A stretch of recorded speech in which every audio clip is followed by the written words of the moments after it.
My name is Jay Diepenbrock.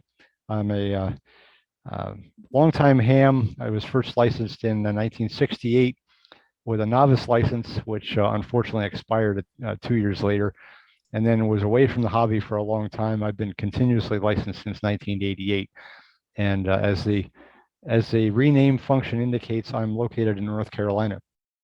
And I'd like to thank Dan and the group for inviting me to speak tonight. I'd like to compliment you and the Rack Pack committee for some really excellent programs. I've seen quite a number of them, and have learned a lot. And hopefully this will be interesting and useful. Let's see. See if I can figure out how to share my screen. Okay.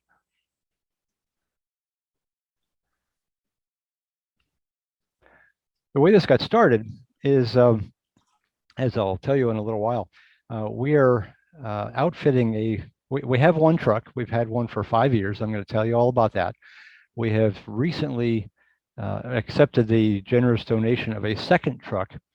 And so I put out a query to Dan and to Oliver and asking them, well, guys, if we're going to put a truck on the West Coast, what would you recommend we put on it? I'm going to tell you what's on the present truck, which is primarily East Coast or really southeastern US. And so Dan said, well, why don't you make a presentation on it and then we can talk about it. So that's the subject of the evening. The Move truck is a project of the IEEE. Probably a number of you are either members or know what it is. So I'll tell you a little bit about that, what the truck is all about, the deployment team, a little bit of background information, the systems we have on the truck, deployments, which are some examples of some disaster response and what that is like. If we have time, I may have to cut that short. And then a new thing we're working on called Modular Move. The IEEE is the largest professional society in the world. You may not know that. It has over 421,000 members, and its kind of reason for being is advancing technology for humanity.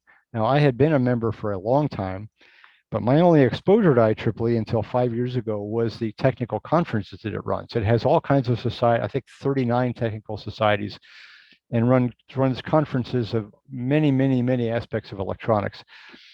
It is no longer just for EEs. We have a number of people from other disciplines that have joined as well, but it's the majority of the members are either electronics or electrical engineers. So they've created this project, which is a humanitarian project called MOVE, Mobile Outreach Using Volunteer Engagement. And the purpose of it is to address communication and power needs in response to disasters. And what they did is they did some focus groups I'll tell you about in a minute. We do have one truck which is located currently in North Carolina, and there is a lot of interest and a lot of discussions with other parts of the US and also with other countries as well. So I'll tell you a little bit about that. The objectives of the project are to provide primarily power and communications. If you've been involved with disaster response, you may have seen the Red Cross come in with all their people and all their equipment and so forth. But it usually takes them a couple of 3 days before they're actually up and running. They have to kind of assess the situation, figure out what needs to be done and what the needs are. And that crucial couple 3 days in the beginning is when people really need some help. And so the purpose of the Move truck is to provide service in that sort of early period. We are not classified as first responders per se, so we're not, firefighters, we're not police, we're not National Guard and so forth.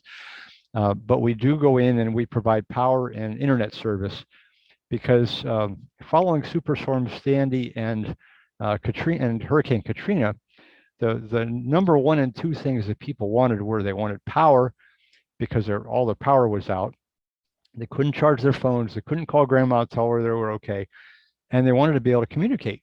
Well, if all the cell phone towers have been blown down, even if you have power, you can't call anybody. So what we do is we set up power, we set up IP phones, we have satellite-based internet, and we can drive into a parking lot and provide those services within about 10 minutes. Our primary customer is the Red Cross staff folks, but we have on occasion also provided service to the public in the form of clients in shelters and so forth. And when the truck is not deployed for disaster response, it also gives us a platform for doing STEM education. I'm sure you've heard it all about that. And I'll mention some examples of some of the events we've been to.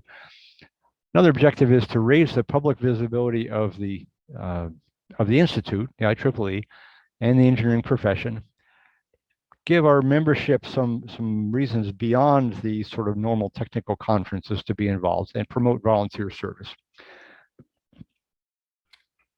So I mentioned communications, energy, and light. We do provide those things. We also do the educational outreach work. And most of our members have really reasonable and often very deep technical skills. And so this is an opportunity to use those skills. Now, you notice I haven't said a lot about radio yet. We'll get to that. But the truck provides more than just radios. So our objective is to train volunteers and then to promote the IEEE, but primarily to help people who have been affected by disasters. The truck was designed, is maintained, and is operated by IEEE volunteers, who, by the way, are also American Red Cross volunteers. We are a Red Cross partner, and that's a very useful thing because, for one, they have the knowledge about where the needs are. The other thing is they have the credentials to get into a disaster area that we by ourselves do not have. We have a small number of qualified drivers. We're training more. We have about 200 people in various parts of the country who have been trained to run the truck. So this is what we refer to as a crew member. So it's a non-driver, but we always go with two people because, for one, we want to have somebody in the passenger seat to make sure the driver isn't falling asleep and such like that. But maybe more importantly, we have to be concerned with things like low-hanging trees and bridge clearances and that sort of stuff, and frankly, to help run the equipment on the truck. So we do have about 200 of those folks, and we're in the process of training, going through a new training class, which actually just started Tuesday night this week and has 2 more weeks to follow. And so we are looking for more volunteers because, frankly, people that have 9-to-5 jobs have a hard time deploying for a disaster response because the Red Cross typically wants a 2-week minimum deployment. And there are not very many of us that can go into our manager and say, oh, by the way, I'm going to be gone for 2 weeks, without him saying, well, maybe you shouldn't bother coming back. This is what the truck looks like. This is now called Move 1. It's the original truck. It's a 32-foot box truck, basically, with a whole bunch of electronics in it. You'll see the satellite dish in the picture on the right. We do have a 1.2-meter satellite dish.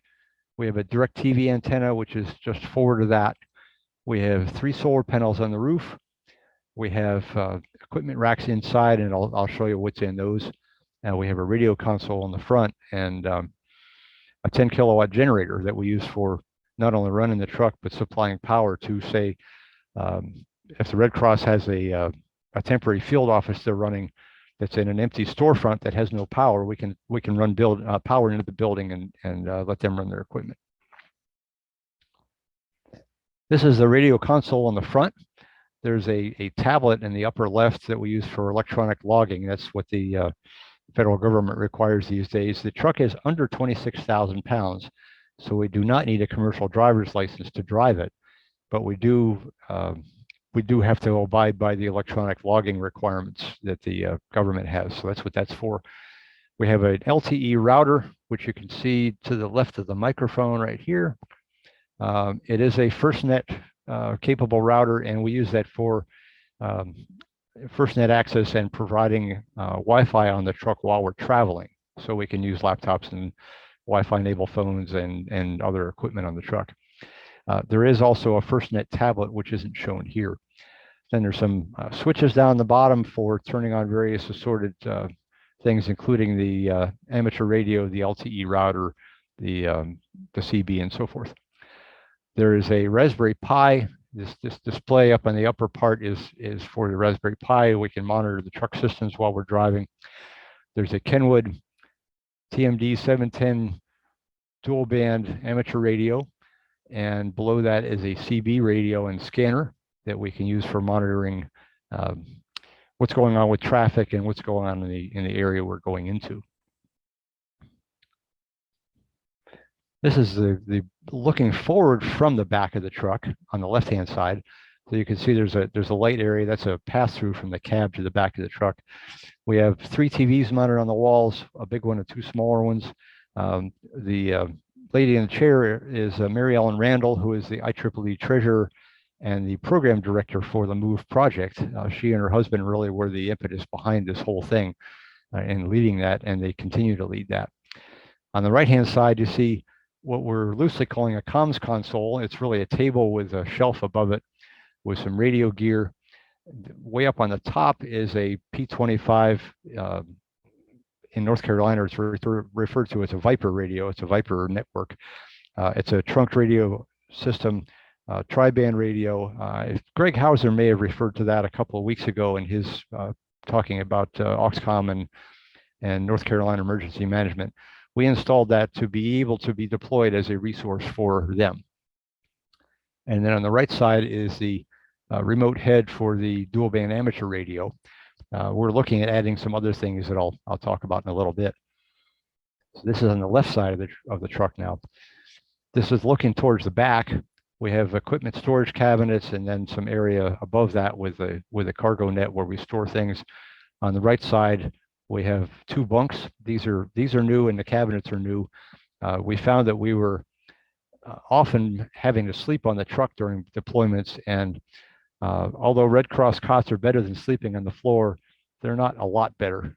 So the bunks will be a lot more comfortable. You'll notice there's no bathroom or kitchen on the truck, so we are somewhat limited in what we can do, but the Red Cross typically supplies food and lodging anyway, so that's not usually a problem. And that door is out the back of the truck. As far as radio equipment, that's probably one of the subjects that this group is most interested in. I mentioned the dual band amateur radio. We do not currently have Winglink capability on the truck, but we have talked about it. We have some FRS radios on the truck for communications on site. Say we have a shelter set up in a convention center or something like that. We could have that gives us the ability to talk with the various team members who are scattered around the site. I mentioned the CB scanner. The tri-band trunk radio is one that we installed at the request actually of Greg Hauser from North Carolina Emergency Management. That's also compatible with Civil Air Patrol and the various public safety agencies, police, fire, EMS, and so forth. However, having said that, we do not have the authorization to actually transmit on that radio at present. We can talk about that a little bit later. We also have an Anytone DMR handheld and a DMR hotspot to go with it that I didn't show in the picture.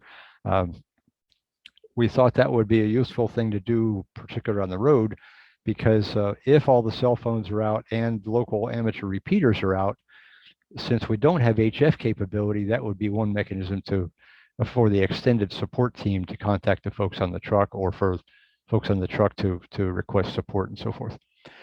We do have under discussion amateur HF capability, which would include potentially Winglink, cooperation with Aries, and potentially shares. We are in the process of applying for a shares license for the truck because we thought that would be a very useful capability for those who are trained and authorized to do so. But the question I always ask people when they bring up additional radio capability is, well, who is it you want to talk to? And recognizing that HF antennas can be challenging particularly for portable or temporary installations, should we have NVIS capability, for example? The Red Cross does have a 47 megahertz radio that they use for talking between their kitchens and their so-called ERVs, their emergency response vehicles. We could perhaps put one of those on the truck. And one of the things that I brought up for a discussion was potentially putting a mesh router on the truck, and that was really the question I put to Oliver, because there's very heavy usage of that in Southern California, for instance. There is not any usage that I'm aware of in North Carolina. But again, we don't want to build a truck just for North Carolina. We want to be able to respond to disasters wherever they occur. We have formed an IEEE Move Amateur Radio Club, which has the call sign W4MOV. And the purpose of that is to, one, support the truck, but also to provide education and an outlet for hams to be involved in IEEE, because we do have a lot of hams in with IEEE membership. Here's an idea of what's in some of those racks. We have two full height racks on the truck. One of them is our electronics rack, and the other I'll get to in a minute.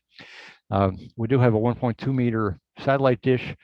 We have equipment for doing data networking. I mentioned the IP phones. We can also do video conferencing.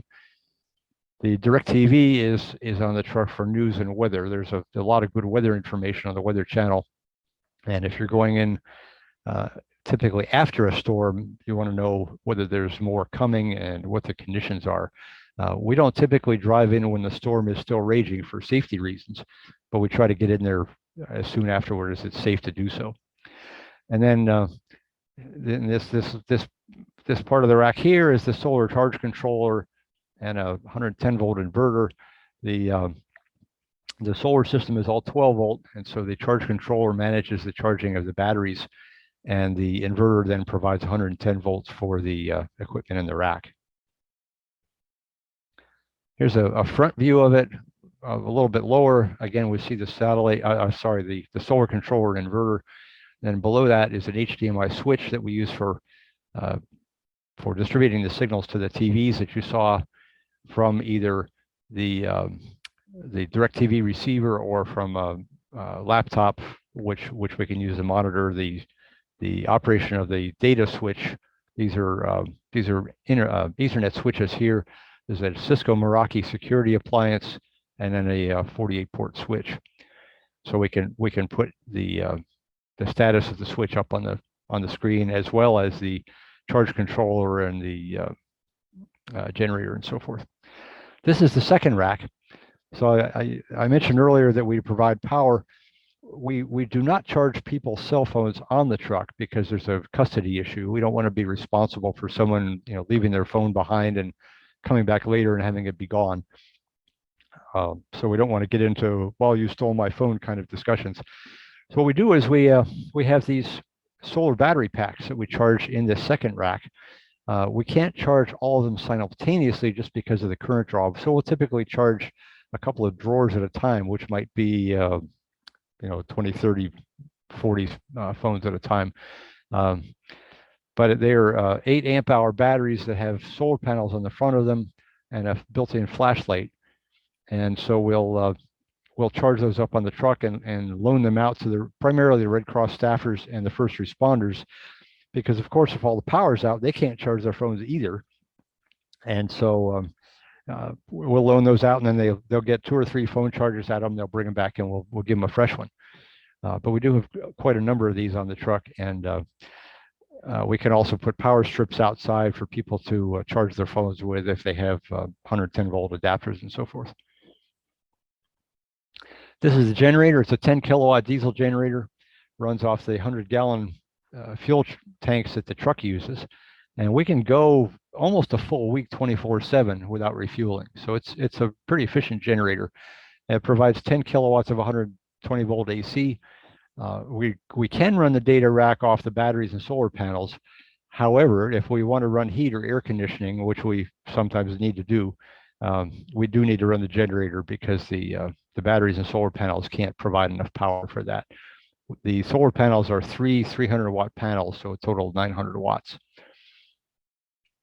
And of course, if we're going to run power into a building for small office operations, even a bunch of laptops and networking gear, we would run the generator for that as well.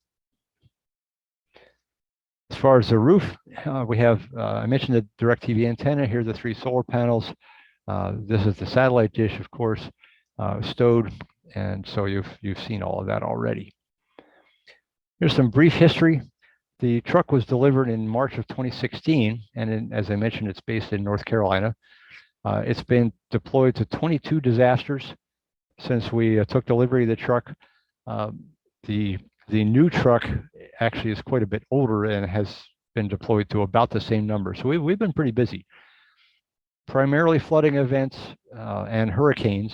There have been some tornadoes, have been some wildfires, and it's pretty much southeastern U.S. up to this point. I'll show you the area we've covered so far. And as far as the public visibility events, we've been at the 2016 to 2018 IEEE Southeast Con conference, partly to show off the truck, but also we did crew training there. So we've been training volunteers to run the truck. 2017, 2018 Atlanta Science Festival that typically has about 25,000 attendees. So we got good exposure there. We took it to the IEEE microwave conference in Boston a couple of years ago. That was good exposure. We went to the National Boy Scout Jamboree in West Virginia in 2017. And so we estimate we're reaching about 50,000 people each year. So we're trying to get out the message that, you know, engineers don't just design products and build things, but we have projects like the Move truck that allow us an opportunity to use our technical skills to benefit people. We had some exciting news this year. In July, we received a donation of a second truck from Cisco Systems, which we're now calling Move 2. And the plan is to base that truck in the Western U.S. It's going to be sponsored by IEEE Region 6, and there's a list of the states. Of course, the thing that might come to mind first is, well, yeah, we have a lot of wildfires in California. We need it out there. I expect it will be deployed there when it's ready. However, we can't base it in California because unfortunately the truck is 15 years old and doesn't meet the emission rules for California. So it's going to be based in one of the neighboring states, most likely. We don't know where yet. There also are plans being made for a smaller truck in India, smaller because their roads can't handle a truck this size. And so they're looking at something like a Sprinter van, perhaps. Really don't know what the configuration of that's going to look like. But the Move 2 truck has something that's exciting for us radio heads, that being a 40-foot hydraulic mast. So it's the ideal thing for hanging antennas and cameras and things like that. So we're excited. We're in the process of configuring that truck right now as we speak. It is a different configuration. I showed you the bunks and storage in the back of Move 1 and the seating area. I didn't mention that the configuration of the seating in Move 1 does have 3 swivel chairs in the back compartment that if they're facing forward and you're wearing a seatbelt, you can legally ride in there on the road. Unfortunately, the Cisco truck Move 2 does not have any road legal seating in the back. There's a big conference room, and if you look towards the back, that's the picture on the right. There's a couple of big TV screens and so forth, and a big conference table. On the left, you'll see the view looking forward. It's a whole the back is a whole separate compartment. There's no passageway from the front to the back as we head in Move 1. Unfortunately, not all of the equipment that you see in that rack is still there. Cisco retained possession of a good amount of it, but we do have networking gear similar to what's in Move 1. We do have some display screens for the cameras. We are in the process of installing a Viper radio in there, and we're working on putting the rest of that together. It does have a satellite dish with an internet receiver. That's a 1.8 meter dish rather than a 1.2. And the generator actually is twice the size of the one on Move 1. It's a 20 kilowatt generator rather than a 10 kilowatt. So unfortunately, that also means that it uses more fuel. So we probably can't go a full week with that one without refueling. But again, it has a diesel engine and 100-gallon fuel tanks. And it runs off those same tanks. So I mentioned some of the STEM and public visibility events, the Science Festival in Atlanta. We went to a STEM fair in Philadelphia in 2018. We've done training at various places in 2018 and since. And I mentioned the IMS conference. That was interesting because it was inside. Here's a map showing where we've been as far as deployments are concerned. So again, it's primarily southeastern U.S. We have not done any disaster deployments in the Northeast so far, but we did take the truck to Boston, so that counts because we drove it there. But we have been as far west as Missouri and Texas, and as far north as West Virginia on disaster deployments. Also should mention, we did have a team in Puerto Rico after Hurricane Irma, and we didn't take the truck there, but we did have a team there, and so we counted that as a deployment even because it was members of our team. Okay, I mentioned we're an American Red Cross partner. There's no cost for the Red Cross to deploy the team and the truck. They provide us with food and lodging, and we provide them with communications and power in return. The operations of the truck are supported by donations to the IEEE Foundation. And of course, if you counted the value of the time of the volunteers who run it, that would be a significant amount of money as well. But if you're so inclined, we would be absolutely happy to accept donations and to sign you up as a member of the team if you'd like to work with us. Just to give you some examples of what a deployment might look like, this is a staff shelter in the Florida Keys after Hurricane Irma in 2017. It's typically a school classroom, church classroom, gymnasium, might be a civic center. There are all kinds of different things. These days, particularly because of COVID-19, there's a big, there's a very thorough attempt to put staff in hotels because we want to be concerned about our staff's health as well. They're not always available, but they do try hard to accommodate us. This one was very interesting. This was the tent city that was built in Marathon, Florida, in the Florida Keys after Irma. And that was brought in and set up by the Danish Red Cross, actually. And the American Red Cross liked it so much they actually bought the tents and have them stored in some warehouse in DC area someplace. Some of the damage from Irma. Here's what it looked like after Michael. More Michael. And seeing these things, you look at the staff shelter and go, well, this isn't exactly cushy accommodations. But after you see what people have gone through in these disasters and what they've lost, some have lost everything except the clothes on their backs. It makes you appreciate what you have. The tornado in Alabama in 2019 killed 23 people. It was a very unusual one because of its size and duration. And we provide communications in this case for a thing called a multi-agency resource center, or MARC, where FEMA comes in and they bring a bunch of agencies that provide assistance of various types to the clients. That's how Red Cross refers to the people who've been affected by a disaster. They don't like to call them victims, they like to call them clients. And so in this case, we provided communications to both the Red Cross staff and the public. Hurricane Barry, a very unusual cyclone in Louisiana in 2019. We were pre-positioned at Baton Rouge headquarters, and we provided support to the Red Cross organization called DST, which is Disaster Services Technology. A lot of networking, computer work, phones, stuff like that. And so a lot of the skills that they use are the same skills we use in running the truck. So we're happy to help them. Once the truck is set up and running, we can do their work as well. And we did display the truck to a TV crew there, and we work with the local emergency management folks. Dorian in 2019, again, same kind of thing, working at the various Red Cross headquarters locations, and even to the North Carolina Outer Banks, where there was a lot of damage on Hatteras Island. We went to the tornadoes outside Nashville a year and a half ago. A very unusual 60-mile storm path, and it did a huge amount of damage, $1.5 billion worth of damage with 165-mile-an-hour winds. We supported the headquarters building for the Red Cross, and we also went out to some of those MARC sites, supporting them as well with communications and power. We went to Humphreys County, Tennessee, about 2 or 3 weeks ago, where there was a flash flood in Waverly. You probably saw that in the news. There were 700 homes damaged.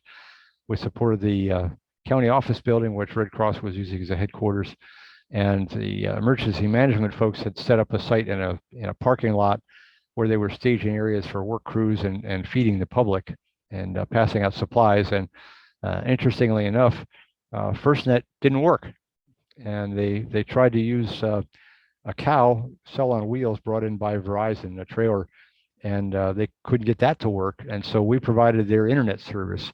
You can't see it very well, but under the tent behind the move truck back here is where the emergency management trailer was located. And so we fed them internet service for their truck. So we supported their response to the clients, and also the feeding of clients and volunteers in that parking lot. And you could see in that upper picture some of the damage. It was just quite astounding. We went directly from Tennessee to Baton Rouge, Louisiana, about 2 weeks ago after Hurricane Ida. 800,000 people had no power. The entire city of New Orleans was out of power, and all the cell phone service was out, including FirstNet. Some of the gusts were clocked at 148 miles an hour. So there was a lot of wind damage, a lot of flood damage, and there are still people today with no power. We supported the Red Cross headquarters operations, as well as some of the remote shelters and the feeding kitchen sites. Typically what they'll do is the Baptists on mission will come in and set up a kitchen site where they'll cook up 10,000 meals a day, but the shelters are not located with the shelters for, I guess, security reasons. So they cook there, and then they distribute the food. The Red Cross distributes the food to neighborhoods and to the shelter sites using their IRV vehicles that I mentioned earlier. And what we did there was we were providing power to the Red Cross office, because they were in an outbuilding that had no power. The Baptists had brought in a big generator to run the main building and run their kitchen, but they weren't providing power to the Red Cross. So we provided them power for that. A little bit on the modular move prototype. This is a whole new concept that is of particular interest to some of the Caribbean island nations, because they wanted something that they could put in the back of a pickup, or put on a boat, or maybe drop from a helicopter onto the beach after a disaster. And you'll see on the left there's a solar converter. They potentially could use a diesel generator, but that wouldn't necessarily be part of the package. There's a lithium UPS. There's a charger for the power banks, those solar battery packs I mentioned earlier. And then there's an internet communication device with Wi-Fi. Not clear exactly what form that's going to take, if it be a small satellite dish or what it would be, but there's no dish shown here, obviously. And so this is all going to be packaged in a cube. It's about 3 feet by 4 feet by 2 feet, I think. So it is something that you could certainly carry in the back of a pickup. And I mentioned the truck in India. I don't have any details on that, so I can't really show you anything on that. The MOVE project did receive an award. It's called the Power of A Awards, which is recognizing contributions to society. So we were very proud to receive that in 2019. And for more information, we have a website, move.ieeeusa.org. I see that Dan put that in the meeting notice today. Thank you for that, Dan. There is also a community on a thing that IEEE calls Collaboratech. So if you're an IEEE member, we do post there almost every day when we're deployed, with a couple of pictures and some text about what's been going on, and have had pretty good reaction to that. If you're interested in more specifics, the program director is Mary Ellen Randall. As I mentioned earlier, there's an IEEE MOVE Facebook page, and so we also pick up some of the Collaboratech information and post it on the Facebook page. But as I mentioned, we are looking for additional volunteers. As we deploy the MOVE 2 truck to the West Coast, I'm sure we're going to need more volunteers, because I believe that the Majority of those we've already trained are in the southeastern U.S. We are also going to be looking for people to actually be the what do I want to say, the operations crew, because in addition to the people that actually deploy, you need to have people that are near that home base that can be out there kind of doing routine repairs, new equipment installation and such like that. We have a group of probably about 6 or 8 here in North Carolina, and we're out at the truck a couple times a month, checking on things and upgrading things and replenishing supplies and such like that. So if you're interested in working on the project but not necessarily deploying, that's an option. The other thing is the STEM events are typically not very long. They're a day or maybe a weekend. So folks that have full-time jobs can participate in that way even if they're not able to deploy for a 2-week disaster deployment. So there are a lot of opportunities. And that's the end of the slides. I'd be happy to take questions if anyone has any. Okay. It looks like we've got quite a few questions and comments in the chat area there. Okay. And there's Larry, let's take you first for a second, and then because you're the only one that's got the hand up. Okay. And then we can go from there. Larry, go ahead. Yeah, okay. I got one comment about 3 questions. Sure. One comment is your facility there they showed you with all the cots and luggage laying around. Right. That looks like my daughter's bedroom. By the way, that was pre-COVID-19. You may have noticed the date. Yeah. Now you have to have 6 feet in between the cots. Yeah, but you can still fill that up with suitcases and stuff. That's right. What about interoperability to? I've had some experiences with the Red Cross, not especially good ones, but what about the interoperability with other local groups like Aries, Races, just to name a few out here? Right. Well, I knew that question was going to come up. It's not a simple answer. I know that Aries is very active in certain parts of the country, including Florida, including California. Aries is not active in North Carolina, at least in our county. And I don't remember whether Greg Hauser and Tom Brown mentioned anything about that a couple of weeks ago when they did the North Carolina Oxcom presentation. The heavy emphasis here is on Oxcom. And the move truck has been really working entirely with the Red Cross for the last 5 years, partly because there is really no active Aries group here where we're located. We're certainly not opposed to working with other groups. We would be happy to do that. And it's just a question of how do we make that work. We do have a national MOU with the Red Cross, as does the ARRL. And so, there should be some potential there, but organizationally, there's some, I'm not sure if hostility is the right word, but there's some barriers between the Oxcom community and the Aries community, as you may be aware. And I'm not sure how that's all going to work out.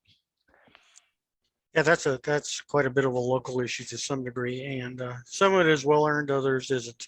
Yeah. That being said, do you have to be a IEEE member to join the MOVE organization, or do you accept like guys like me, a retired old laser technician that's a ham radio operator? Well, we to actually ride in the truck, you have to be an IEEE member for insurance reasons. That doesn't mean you couldn't be part of the support team. And so that's one option, but unfortunately you would not be able to be deployed because of the insurance thing. Well, what about becoming an IEEE? Do you still require the degrees and everything else? No degree required. Just sign up and send them your check, and they'll be happy to let you join. The dues are reduced for retired folks and students. It's round numbers. I believe it's about $110 a year for a full membership, and that's reduced if you're retired. If you join one or more of the societies, for instance, the EMC Society, of which I'm a member, is the one that is probably the closest to the radio world. And those societies each have their own separate membership fee, but it's much less than the IEEE membership fee. It's I don't know, I don't remember what it is, $10, $30, something in that range. And that would entitle you to, well, you can go to the meetings without being a member, but there are local chapters of a lot of the societies in many areas. And if you join, then you also would get their journal and their magazine. But there is not a society that deals really directly with radio, unfortunately. There are a lot of components and manufacturing and software and all kinds of other things. But the EMC Society is the closest thing to a radio society that there is. Okay, and go on to the next. Okay. I think there's a whole bunch of questions on the chat. Okay. Hey, let's move on. I might make one quick comment before I move it over to Barry. Where did my hat go? Don't want you guys to see my hat here. At any rate, one of the things we're trying to do here with Rat Pack, and it's been a slow progress, I think we're making headway, is kind of bring these different elements together. And hopefully there's a lot to be fixed and such, but I think we're all adult enough that we can start to work together and make things work. Absolutely. Okay. And as I mentioned, my initial question was, 4 different parts of the country, are the needs different? And so I'd love to hear anybody that has comments on that subject, specifically on Move 2. I'm not familiar in detail of what goes on the West Coast, and we might not necessarily install all that equipment before we take it out there, but we'd like to at least have some ideas, and there may be some things about Move 1 that folks might suggest for additions as well. So I'll entertain those comments gladly. All right, I like it very much. John, hold on here. We're going to take some stuff out of chat here. Go ahead, Barry. Okay. Carl from Washington wants to know, Washington State, any chance you can get Starlink on the vehicles? Well, it's funny that you asked that question, Carl. I asked that same question myself about a month ago, and it does have great potential in the long term, but there are 2 problems. First of all, its coverage is not really complete yet. And the other thing is that Starlink cannot deal with mobile devices. You have to have a fixed station to use Starlink, and you can't move it around. I thought, well, okay, suppose we get a terminal, we take it with us in the truck and sit it down on the ground where we're deployed. That's apparently not possible with the current implementation of Starlink. I think eventually it'll get there, and it will provide significantly larger bandwidth than we have today. We could get more than we have today. Right now it's 1 megabit up and 3 megabits down. We could get more bandwidth if we paid for it, but it's, we'd have to pay for it. Starlink would be considerably more expensive, and it's just really not ready yet. So we're keeping an eye on it. Okay, a quick update on Starlink, because we're looking at that over here. Starlink does have the ability to, if you have a setup at location A, that means they have the bandwidth for you, everything, and you're using that. Now you want to move to position B, wherever that might be in the United States. You can go into a site they have and tell them where you're going to be. And if there's a room for you, they've got the bandwidth for you, you can get that location. You might have to go someplace else if you don't. But they do have the ability to do that online to move you from point A to point B. And as they get more satellites up there, that will definitely improve. Right. Okay, moving along here. Well, Dan, one question regarding that. How portable is the equipment? It's actually very portable. Okay. The guys put the dish in the back of their truck and take off, and they stay within a 30-mile radius or so of their location. They can usually work out okay with it. Okay. They're also improving the antenna. They've had some problems with the antenna. They're coming out with a totally different antenna. It looks like it's going to be rectangular in shape. It's going to be a bit cheaper in price, and has some features that the old antenna, which had a lot of features, doesn't have. So we're going in the right direction, lowering the price, raising the capabilities. They want to make it, and hopefully within the next few months they will, where it'll be available for ships, planes, and all that stuff, and of course for vehicles like what you're doing. So it's going the right way. Good. With it. All right, thanks. Okay, Barry? Okay, this is from Marty in California. Went to the truck and the generator run on the same diesel source, and how long? I know you answered this before, but I don't remember. how long can you run everything without refueling? The truck engine and the generator do run off the same fuel tanks. We have two 50-gallon tanks. I believe it's the same on both trucks. And assuming that you have a reasonable fuel level when you arrive at the deployment location, move one can run 6+ days, 24/7 with a generator. If you drive around during that time, then it's going to be reduced.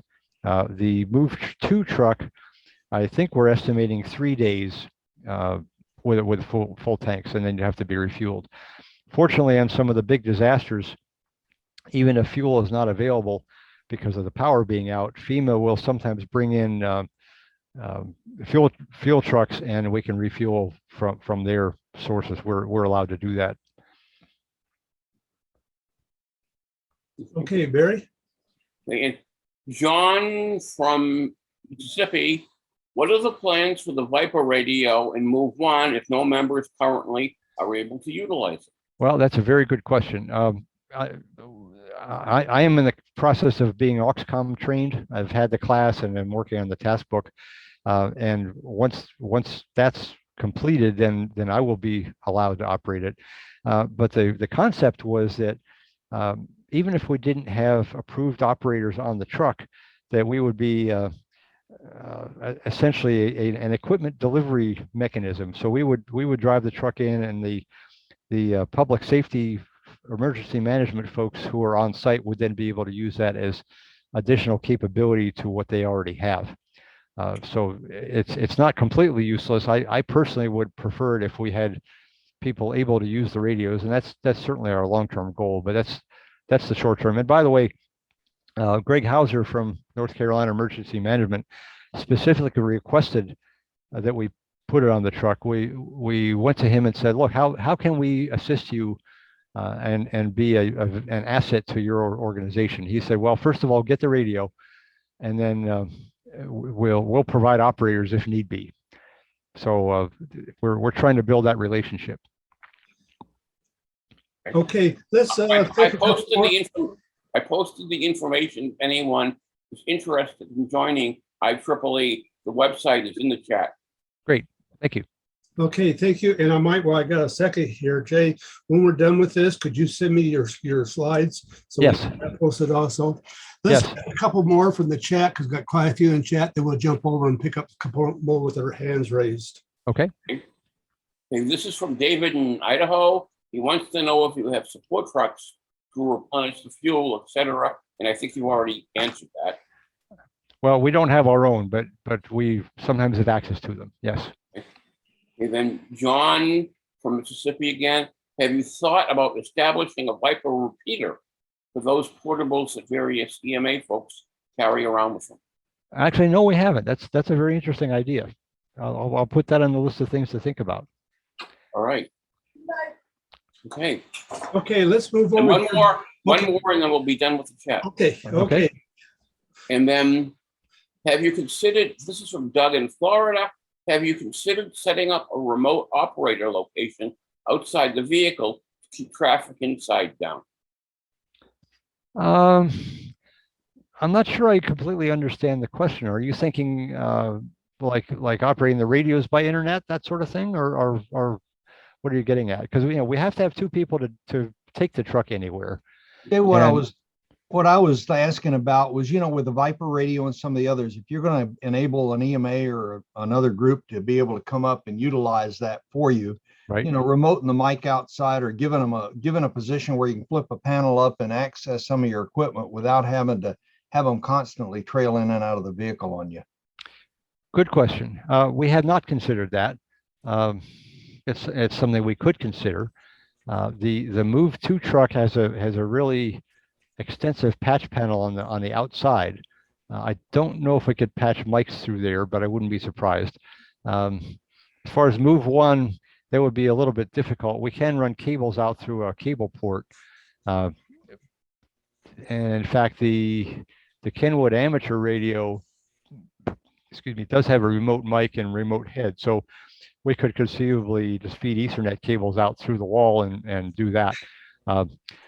it's a valid question, because not only could it get crowded, but you might have audio interference, if you will, if you've got two people talking on radios at the same time that are sitting next to each other. So that's a good point. I'm sure the inside of the truck is air conditioned. Inside the truck is what? Air conditioned? Yes, the truck is air conditioned and heated. Okay. And so after hurricanes this time of year in the southeast, we often use the air conditioning. Yes. Okay, that's all the questions in the chat for now, Dan. Let's take the end.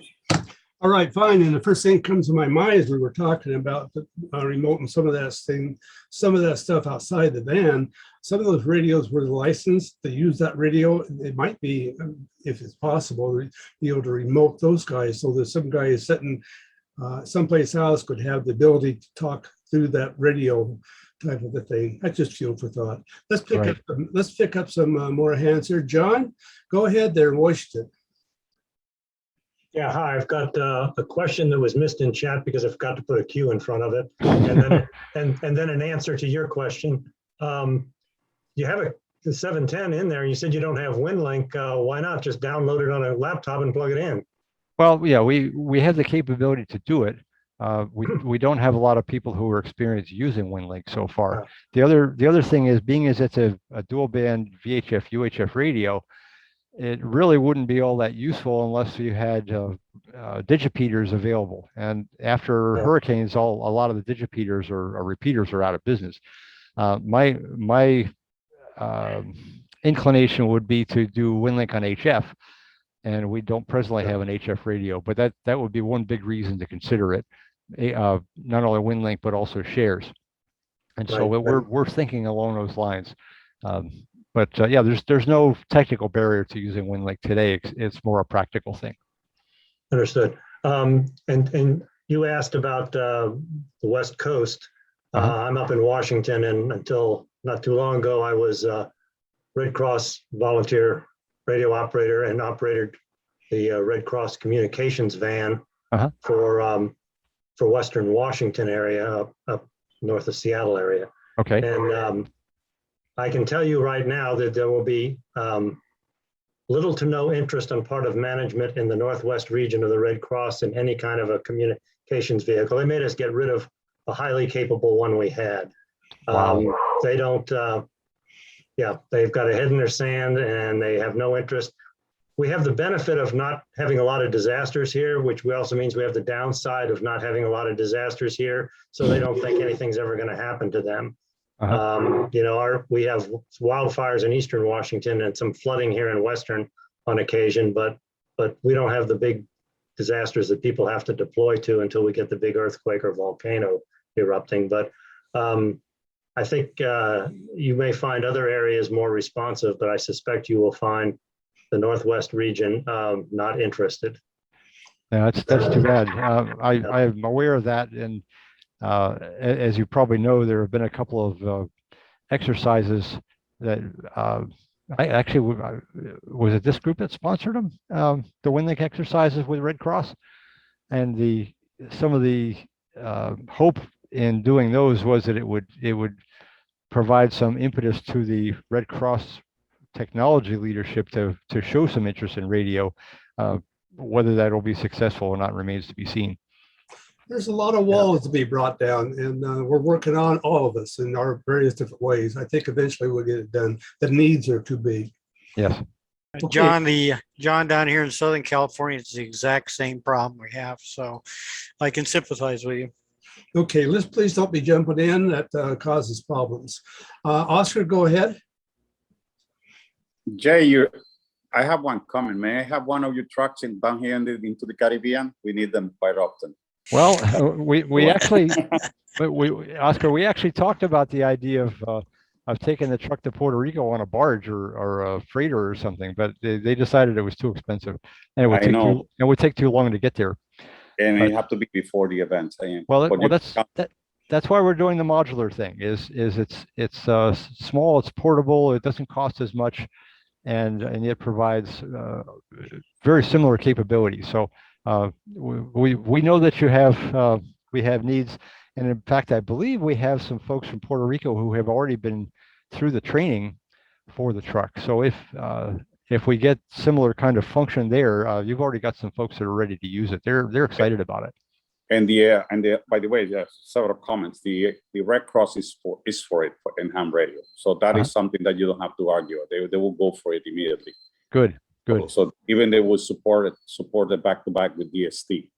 So one of my recommendations, because you have to go to a hot zone, and the hot zone can be flooded, muddy, right, trees on the floor, things like that. I would recommend you that you have a 4x4 truck with winches in front and the back.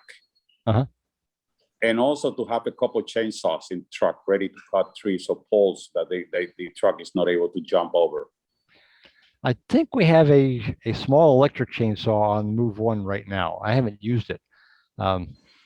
There probably would not be a lot of enthusiasm for doing large scale chainsaw work, but you're right. If we're in an area where you get trees across the road and so forth, it would be useful.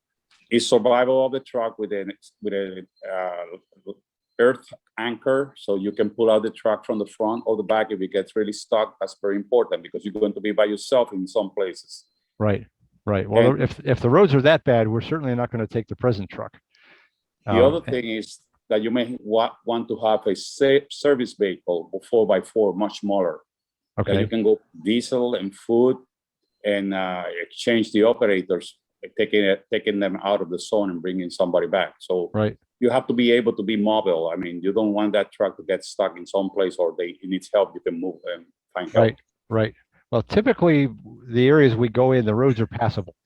And so if we have to bring in a crew, we would end up using a rental car or something like that. You know, if the conditions are really that bad, they probably wouldn't let us in anyway. They're in the cars. They go everywhere. Yeah, and then flooding, flooding is a big problem because you can get in and then suddenly you get the flooding and you have to get things like that. I mean, it's kind of booby trap.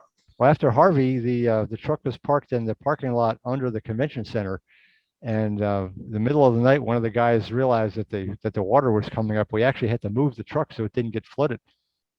So again, talking like everybody here, Winglink is not a big against it. You can have the BARA with FM and the repeaters, and of course the HF. You can have a radius of HF of 600 miles. Right. Getting out of the impact zone, that is extremely important. Yes. So not necessarily you need to learn how to operate it. There are several courses, even videos that have been published into the Rat Pack, learning how to use the Winglink itself. But you will find people that will be able to use it as well. So it should be this vehicle should be ready to go for HF Winglink. And by the way, the chairs they just put the call sign and numbers, and then that Winglink will become a chairs radio. Well, I don't agree with you entirely because there are some very specific requirements on the radio for shares, and you also have to have the Pactor modem. Yeah, but they are also listening on BARA, which is much cheaper. Yes, but the my understanding from the I don't remember if it was Doug Lynch or Tom Brown from North Carolina said that shares is almost entirely Pactor 4. It is. Okay. With that mask on the back of that new truck, I would think there's a obvious, that's the rough part, is getting there and getting those antennas up. So HF might be in the clue there. That's Jay, right. I probably pick up down here. I might ask if you have an email address for these people to send their suggestions to. Sure. You might put it in the chat and so we can, I don't know if it's you, if we have another one, and I will make sure it gets out there and people can give their suggestions to you. Okay. Okay, Dan, go ahead. Jay, check your chat. Okay. Yeah. Good evening, all. So, winding back to Starlink, maybe 7 weeks ago, the FCC approved 1 million licenses for mobile Starlink, and they do have a new. It's not an antenna; it's actually a phased array transceiving system. Right there in that little dishy McLap face. It's a beam shaping phased array system, and that's getting miniaturized as we speak for use on aviation and shipboard and things like you're doing. uses. So just wanted to add that for further information. Very cool. Now, is that available yet, or is just the Oh, no, licenses have been granted? no. There. I think right now all they have is Dishy McFlatface, the thing that looks like a dish. Okay. But it's being, they are producing, I think, but not yet shipping, a rectangular one that's smaller dimension, lower power, but somehow has better performance. And therefore, it actually has a wider, the ability to beam shape in a broader way so that it's more likely to get a solid link to the moving satellites. Cool. Yeah, it's moving fast, and it's a challenge to keep up with the facts, but every now and again you can stumble on them. And the with actual postings by Starlink and Reddit, they're rare, but they're valuable. Okay. There's lots of people involved with that project from the outside looking in, and you get lots of information. Most of it's very factual. Thank you, Dan. Sure. Yes, thank you. Are there anybody else? I don't see more hands raised. How we doing, Barry, in the chat?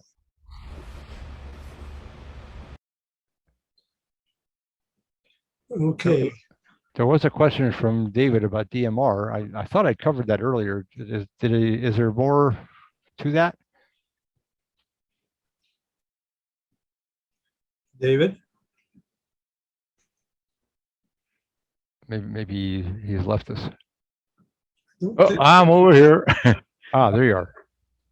No, there's DMR, which can also hook up through satellite and also has a longer distance in digital communications, clear voice. It's just another fallback system. There's a lot of emergency ops on the East Coast. They're all switching over to DMR. Okay. Well, I mentioned earlier, maybe you missed it. We do have a hotspot and a DMR handheld on Move 1. We have considered potentially a DMR mobile, but right now we're gonna initially go with the handheld and a hotspot, and presuming that we would have the satellite dish operational or the LTE router, that would give us DMR capability both while we're in motion and when we're stationary with the satellite dish deployed. So I think we've got that covered functionally. It may not be the most convenient, but we do have that capability. And in fact, we've set up a talk group for the truck with that in mind. Cool.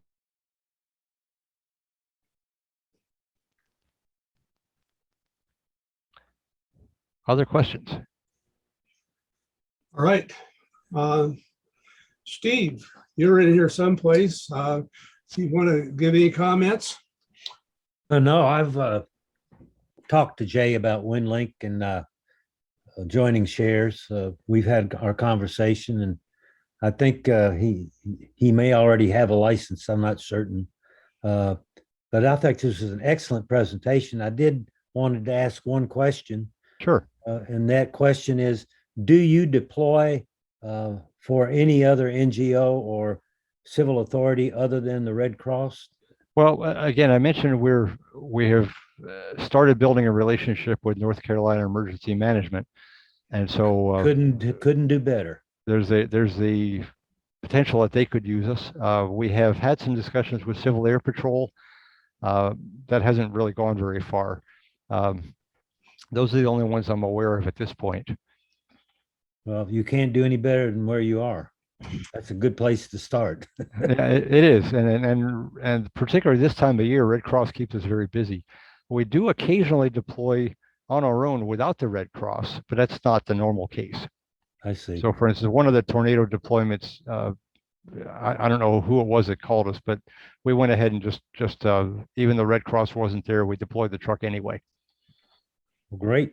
No, there is a question. So other COMELs or other incidents, the only way you go is through you're as a component of some other agency and not independently coming there yourself at a request. Well, again, there was one tornado deployment we did, which was not a Red Cross request, and I'm not sure how that request came in. I think it came in through Mary Ellen Randall directly, and we would certainly consider that. Okay. There's nothing that would say that we would not accept them from anybody but Red Cross and emergency management. And for instance, if there's a big disaster in another state, they could make that request as well. But it would go through that IEEE leadership chain. So it wouldn't be us local folks that would decide to go on our own. All right. Well, thank you very much. You're welcome. Yeah, thank you. And there you're back for another question. Yeah. One thing I was just wondering about, you were talking about your deployments and stuff, but the vehicle maintenance logs, what protocol do you follow on that, or do you have one per se? Well, like refer to the military, you have, you go X amount of time and or mileage, you're going to do this. Then you have the next phase, inspections, etc., all along. Right. How do you do that with your vehicle? Do you have it kind of written down, or is it just kind of, well, every 2,000 miles we swap oil? No, it's a paper log. We do have an hours counter on the generator, so we service the generator, change the oil and filters every 250 hours. Regular oil change intervals for the truck. In fact, we just had preventive maintenance done today on move 1. So yeah, we do keep track of that, and we also have to log the usage of the satellite dish. That's not that's kind of a different subject, but yeah, we do log it.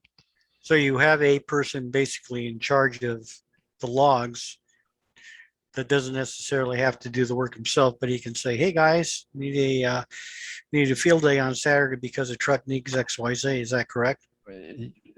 Yes. The way it works is that the drivers record the hours, and we have a maintenance team which has a chair, and his job is to keep track of that stuff and say, "Oh, okay, we need to change the oil in the generator," and he arranges to get it done.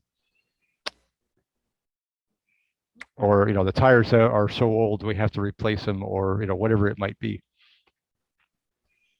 Okay. Is there anything else? Any more questions, comments?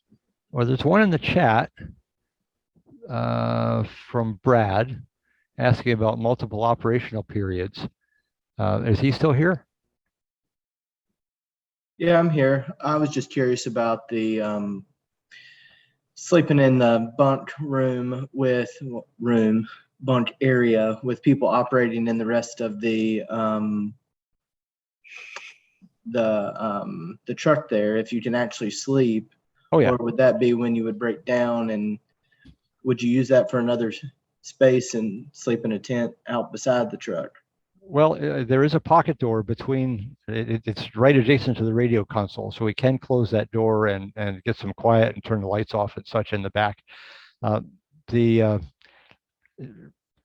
sort of normal use scenario is we're at a Red Cross location of some sort where they would have a staff shelter or possibly a hotel or something, and so if we have more people than can fit in the bunks, they would go to the shelter. We could carry a tent and sleeping bags if need be for additional people, but if we have a relief crew come in, for instance, usually the crew they're relieving would leave at that time, so the only other people there would be the radio operators, and we don't make any attempt to provide lodging for them. So for public safety emergency management folks, they'd have to have their own sleeping arrangements anyway.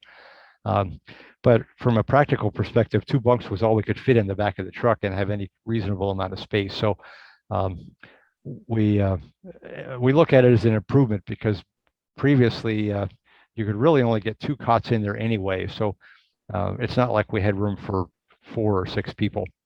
So it's certainly better than nothing. But you're right. There could be some scenarios where it's not enough space. Very good. Thanks for sharing. You're welcome. Yes, this has been a great presentation. I really appreciate you doing this. I am more than certain that you'll get a lot of emails out of this with lots of suggestions. That'd be great. We'd appreciate that, and I appreciate the chance to be here. And as I said in the beginning, I've really gotten a lot out of the programs, and give you compliments for all the work you're doing to make this available to the community. It's something that came along. We're riding with it. It's helping. It's what I want to see is more cooperation between all the different groups. We all got the same mission in mind, sitting Good. there with our feet in the ground saying, I won't do that because, nah, there's no time for that anymore. I agree. Okay, anybody else got anything? Don't hear anything, don't see anything. How about Barry? How you looking? Mr. Barry. We lost a Barry. Okay, I'm going to close this out, assuming that we are now done, and get this out to everybody, and there'll be a chat in there. And oh, wait a minute, Carl's got his hand up. Carl, go for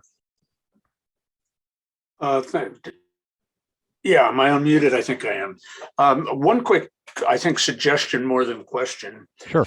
The Viper radio has got me thinking, and anytime you respond to any place else, the programming of the radio is not going to be compatible with whatever trunk system you show up with. What you might want to consider for your other truck, or even for your first truck, is the ability to have an antenna, have power, and the ability to plug in a radio provided by the supported area that would work on their local trunk system. King County in Washington is building out a whole new trunk radio system to replace their 10 or 12-year-old one, which is reaching end of life. And, you're not going to get your radio programmed to work on that system, but you could theoretically somebody could hand you a radio, throw it in your van. You now have the capability to operate in your local area. Just something to consider. Yeah, good point, Carl. We actually do have the ability to add channels to the radio, so that is possible. I'm not saying it's easy, but it's possible. We do have a second antenna cable run up to the roof. We could potentially put a second antenna up there and use that with another radio, or we could unplug the radio we have if it's not useful and just plug the other one in its place. So I think we can do what you're describing, but we hadn't really thought about it actually, but I think we can probably do that without much effort. Good point. There's been lots of good suggestions here. I appreciate everybody for attending. I'm sure he's going to get a lot more emails out there. So let's give him some ideas, suggestions, solutions. That's what hams are good for. Let's get it done. And with all that in mind, I'm going to say 73. So I'll give Jay one more chance here to say his last thing, and then we'll get out of here. Okay. One point, Dan, the presentation is rather large, so I don't know if I'll be able to email it to you. We may have to use Dropbox or something like that. So we can talk about that offline. Sure. But again, I appreciate the opportunity to speak to you all. I hope it was useful, and let me know if you have further questions or suggestions, and hopefully we'll see you out the West Coast sometime. Yeah, thank you. Look forward to it. Thank you very much. Thank you. Good night.